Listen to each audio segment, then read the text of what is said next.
अगर आप SS music से जुड़े रहना चाहते हैं तो इस चैनल को सब्सक्राइब करें और बेल आइकन को दबाना ना भूलें।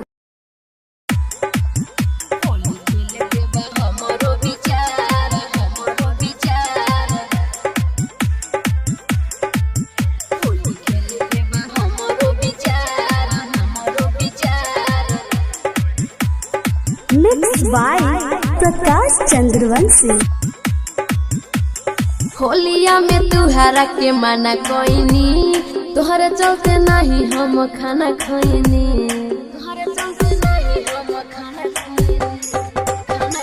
होलिया में तुहरा के माना कोईनी, तोहरे चलते नहीं हम खाना खैनी।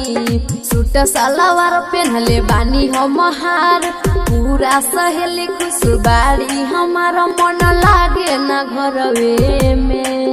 होली खेल के बा हमरो विचार, राजा जी हमार आजा नई हरवे में। होली खेल के बा हमरो विचार, राजा जी हमार आजा नई हरवे में।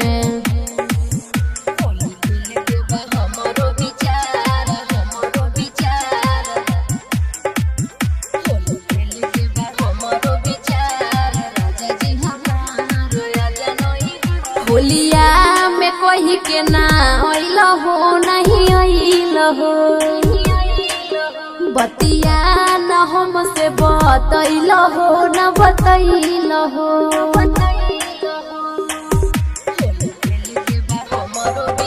होलिया में कोई के ना आइल हो नहीं आइल हो, बतिया न हमसे बतैल हो न बतैल हो।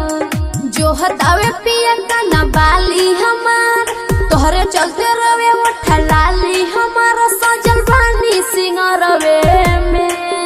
होली खेले के बा हमरो विचार, राजा जी हमार आजा नई हरवे में।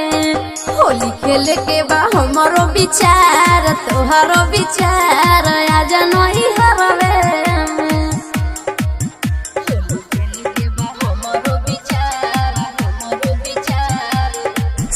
संगम रिकॉर्डिंग स्टूडियो साहिबगंज।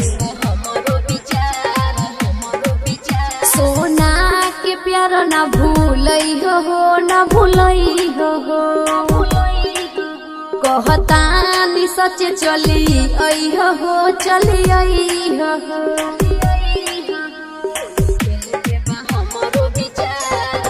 सोना के प्यार ना भूलई हो ना भूलई हो, कहतानी सच चली आई हो चली आई हो।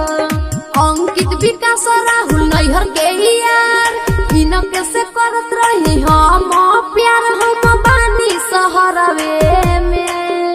होली खेले के बा हमरो विचार, राजा जी हमार आजा नई हरवे में। होली खेले के बा हमरो विचार, सखी के विचार आजा नई हरवे में। अरे अब तया जाए राजा। Contact number 73526764